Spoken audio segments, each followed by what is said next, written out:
Alaikum. I'm Saiful Islam, your host for halalradio 1, broadcasting live from Sheffield to the UK and the rest of the world. This is the 7 o'clock slot coming to you tonight and every night throughout the month of Ramadan. Please join us and listen to the stories of the men around the Prophet, men around the messengers. Tonight we carry on with Muda ibn Jabil, and because this story and the next story are quite short, we'll do two. So we're going to do Muda ibn Jabil and al-Miqdad ibn Amir. Please join me in a small prayer before we begin. Ya Allah, we depend on you. We have no power of our own. When things are going well for us, we know they have come from you, and we have no power of our own. In our trials, we rely on you.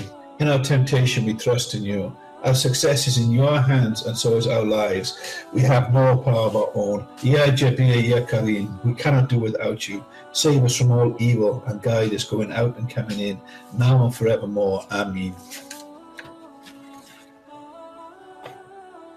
So we'll start with Muda ibn Jabal, also known as the most learned of halal and haram.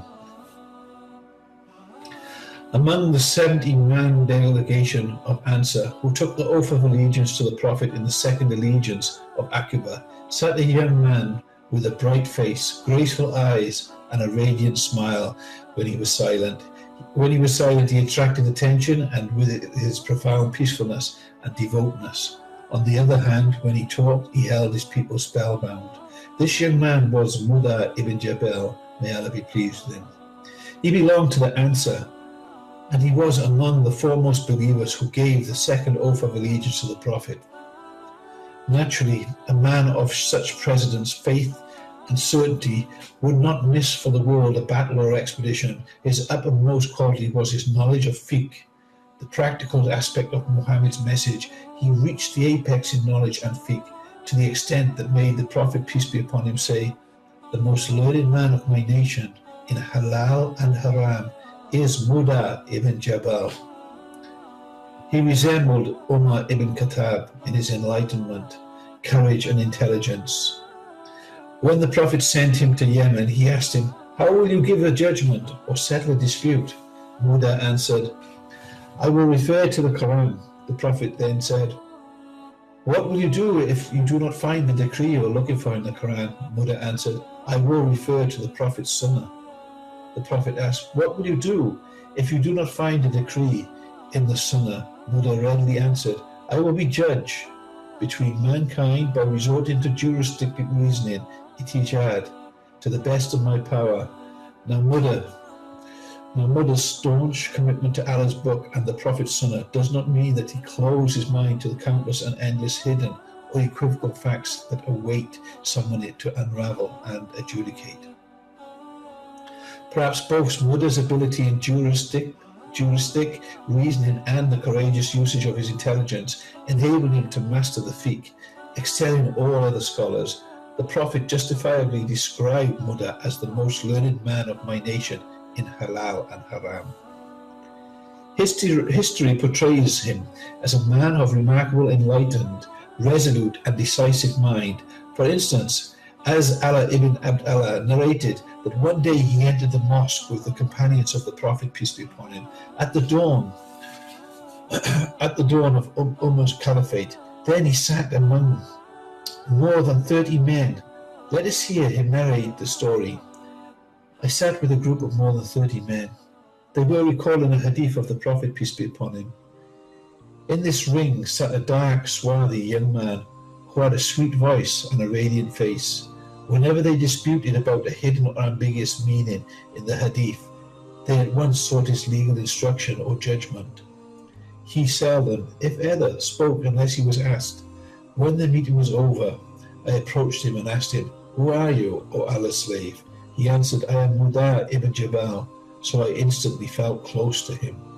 Also, Shah ibn Ashwab said, whenever Muda ibn Jabal was present when the companions of the Prophet, peace be upon him, were holding a meeting, they looked at him with reverence. Umar ibn al-Khattab, the commander of the faithful, often consulted him. It seemed that Muda had a highly disciplined mind and a captivating and convincing logic that moved peacefully and knowledgeably. When we look at his historical background, we will always see him at the center of attention. He always sat there surrounded by people. He always maintained a discreet silence that was only broken when other people were anxious to hear his judgment and whenever there were a dispute.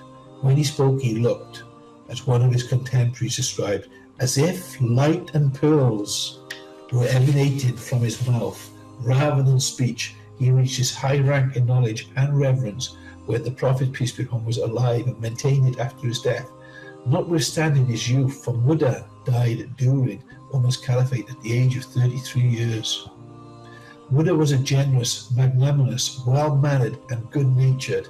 If anyone asked him for money, he would readily and gladly give it to him. His generosity made him spend all his money on charity and aid.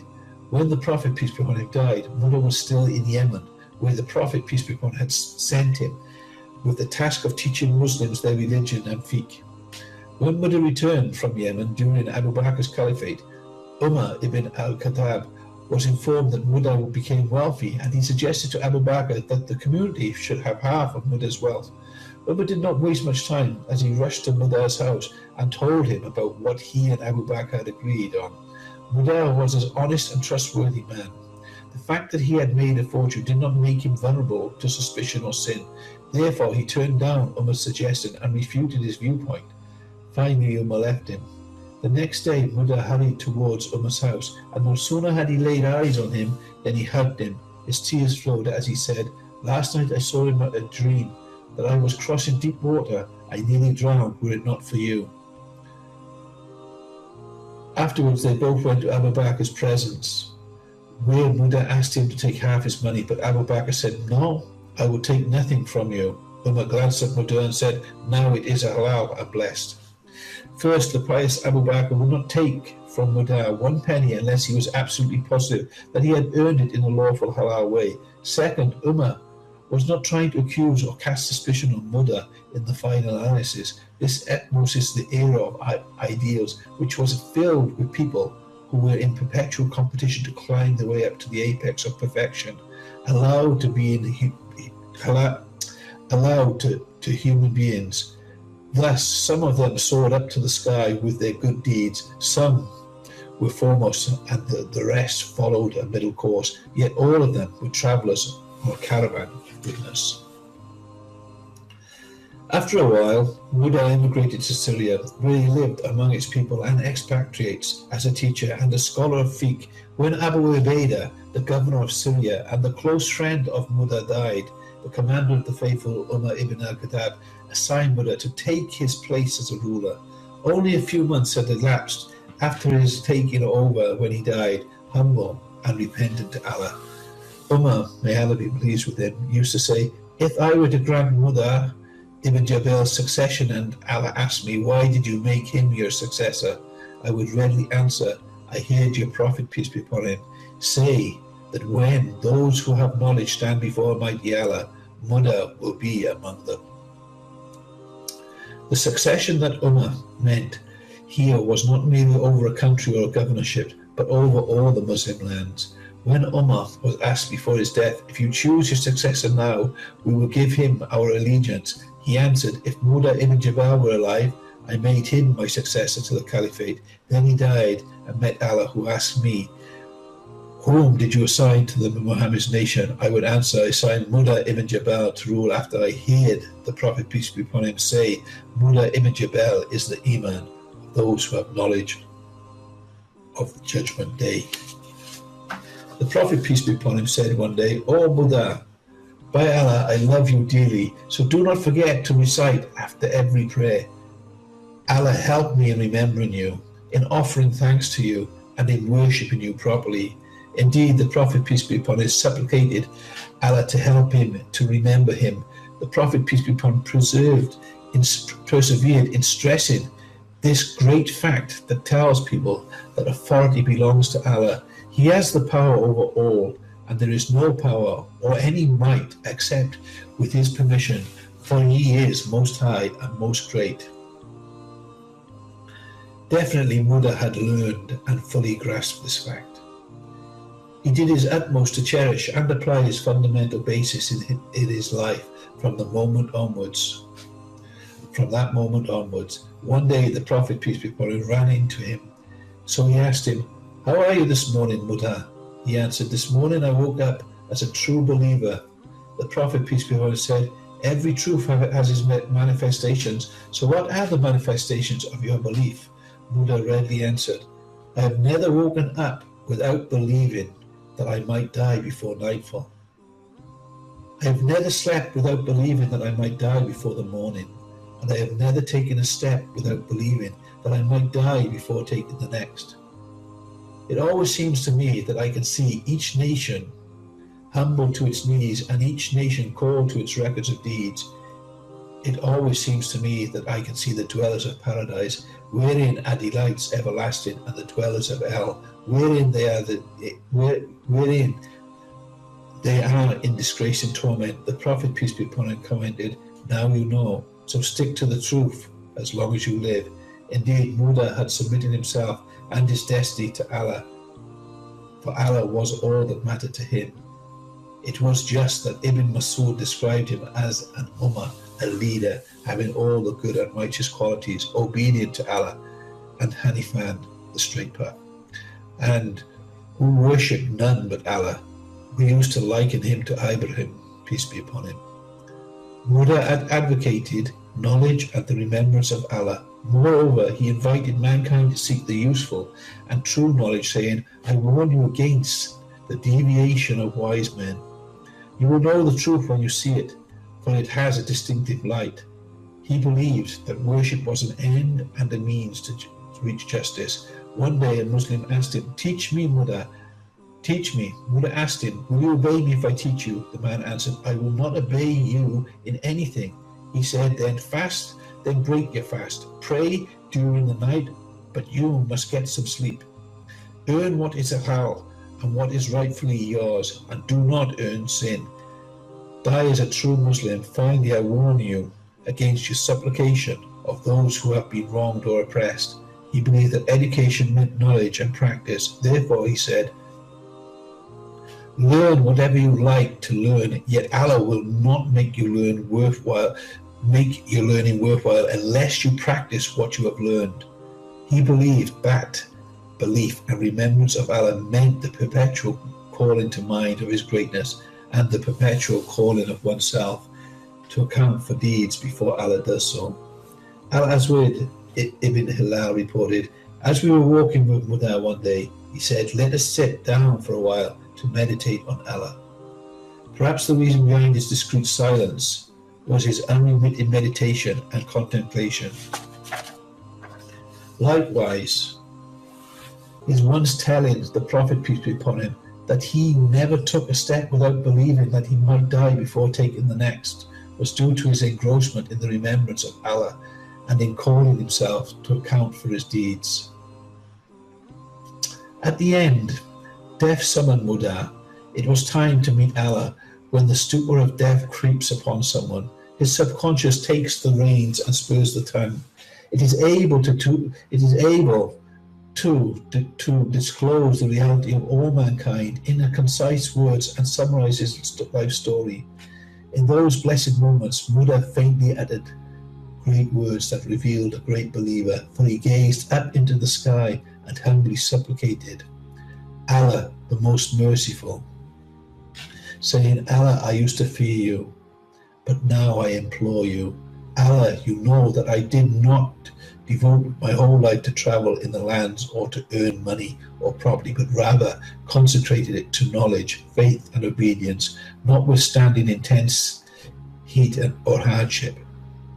He stretched out his hands as if he were shaking death and went into a coma. His last words were, "O death, welcome.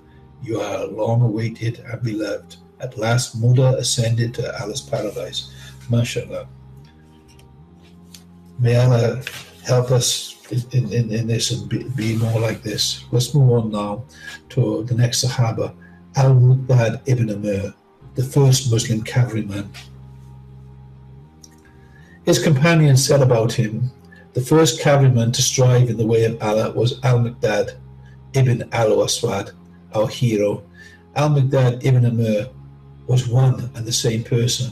The story behind this was that Al-Muqdad ibn Amr was in alliance with Al-Asad ibn Abd Yaguf, who therefore adopted al-Miqdad.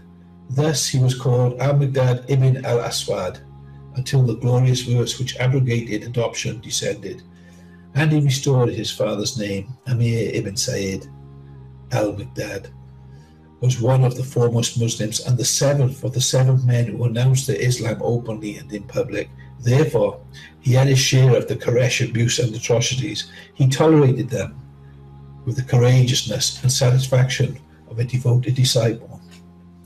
His attitude during the Battle of Badr will retain its immortal glory. It was an honourable attitude that impressed all those who witnessed it and made each and every one of them wish it were he who had adopted such an attitude. Abd Allah ibn Masud, the companion of Allah's Prophet, peace be upon him, said, I have seen al-Miqdad, may Allah be pleased with him, maintain a firm attitude, and I was overtaken by vicarious feeling to be in his place. This feeling enveloped me to the extent that I wished more than anything in the world that it would come true. The day of Badr was a crucial one, as the Quraysh marched with all their might, stubborn persistence and haughtiness against the Muslims. On that day, the Muslims were not only few, but also untried and inexperienced in jihad. Their hearts had not been tested in action. Besides, the Battle of Badr was the dawn of their conquest. The Prophet stood there to strengthen the faith of his companions and test their combat readiness to break through their enemy infantry and cavalry. Afterwards, the Prophet, peace be upon him, began to consult them on war tactics. Surely the Prophet's companions knew that when he asked their opinion, he demanded their individual free and courageous expressions. Even if it had happened to contradict the majority, he who expressed his opinion would not be reproached or criticized. Al-Miqdad was afraid lest one of the Muslims should have reservations about the imminent battle. Therefore, he was careful to have precedence in speech. His concise and decisive words coined the slogan of the battle, yet before he had the chance to open his mouth, Abu Bakr as-Siddiq started talking, and by the time he finished his words, Al-Miqdad's apprehensions had vanished, for Abu Bakr spoke with remarkable eloquence. Umar ibn al-Khattab spoke next and followed suit.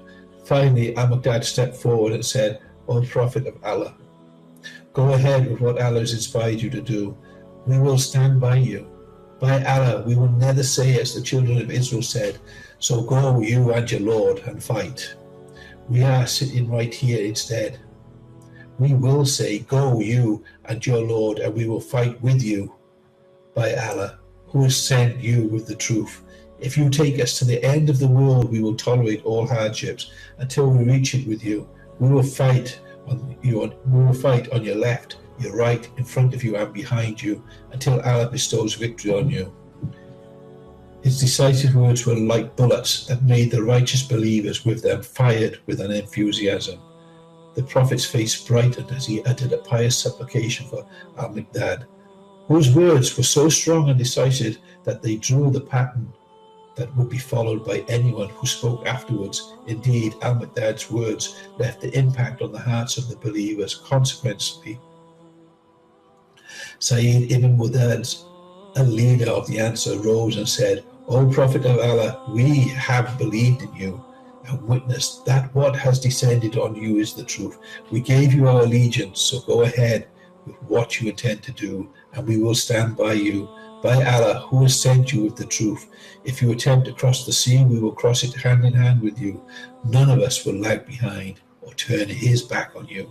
We are not afraid to meet our enemy tomorrow, for we are given to terrible warfare, and we are faithful in our desire to meet Allah. I pray, Allah, that we do what will make you proud of us. Go ahead with Allah's blessings.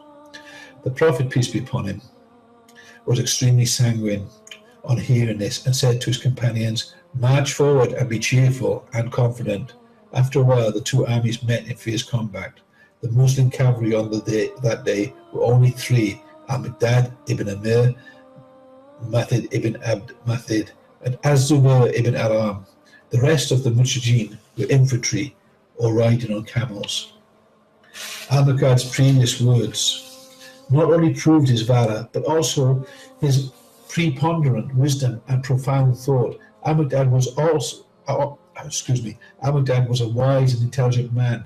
His wisdom was not expressed in mere words, but in empirical principle and constant, unvarying contact. His experience was the fuel of his wisdom and intelligence. The Prophet, peace be upon him, once assigned him to rule one of the governorships.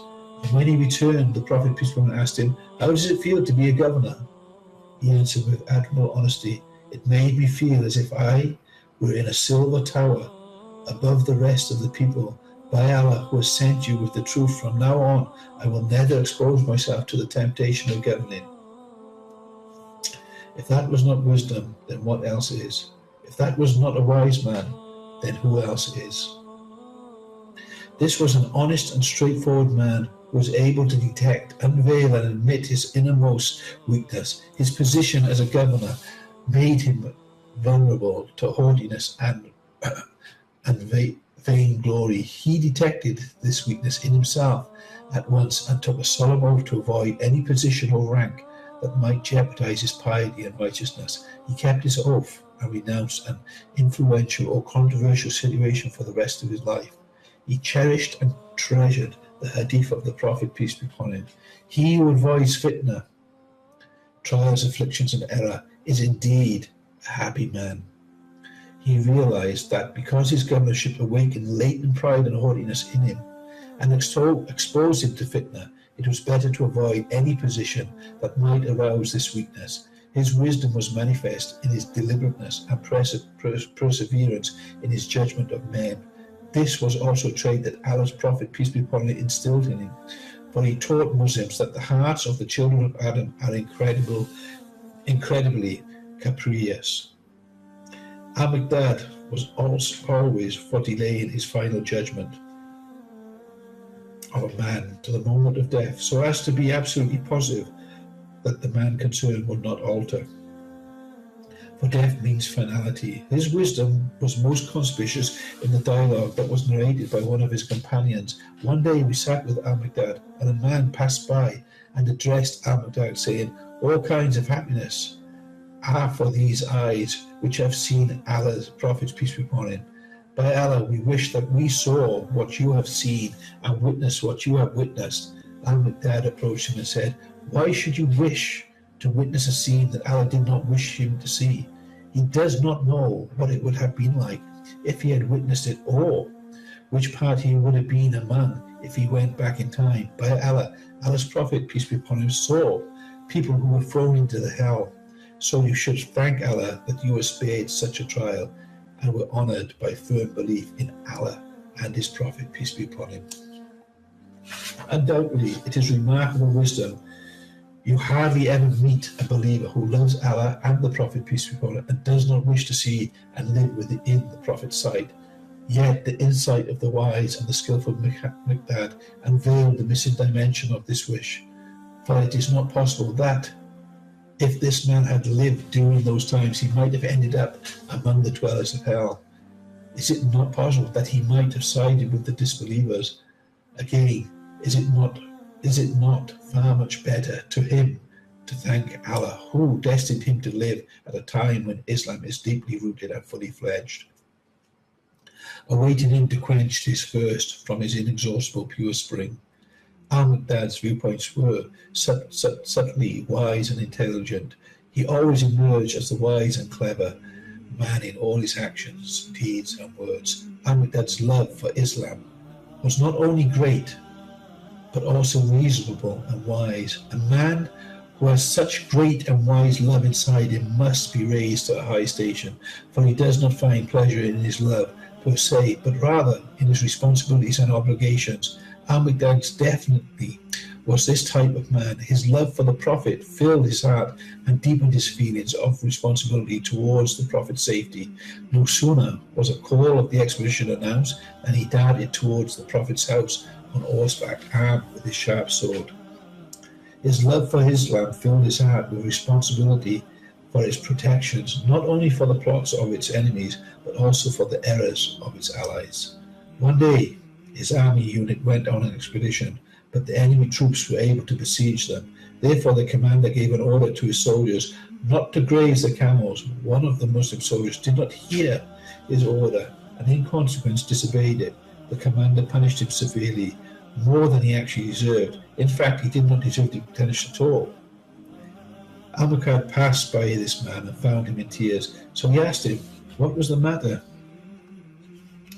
and the latter told him what had happened. Al-Muqad took the man to the commander, where he argued with him until he was convinced of his error of judgment. Then Al-Muqad said, now it is time for retaliation. He must have his qiyas, the law of equality of punishment. The commander yielded to his judgment, but the soldier remitted the retaliation. Al-Muqad was thrown into ecstasy over the greatness of the religion that made it possible for them to reach this power of courageous judgment, admirable submission, and great forgiveness. He said, as if he were singing a song, I will see Islam triumph, even if I have to die for it. Indeed, it was his utmost wish to see Islam powerful before he died. His extraordinary effort to make his wish come true made the Prophet, peace be upon him, say to him, O Al-Muqad, Allah ordered me to love you and told me that he loves you. Allahu Akbar. What a beautiful story. So, brothers and sisters, please keep joining us at Halal Radio 1. We'll continue for the next few weeks with these stories of these magnificent men and what they achieved. If you do have any questions or need help in any way, please get in touch with Halal Radio 1. We do have a qualified imam who is willing to offer advice and answer your questions according to Quran and Hadith. Until tomorrow, Salam Alaikum.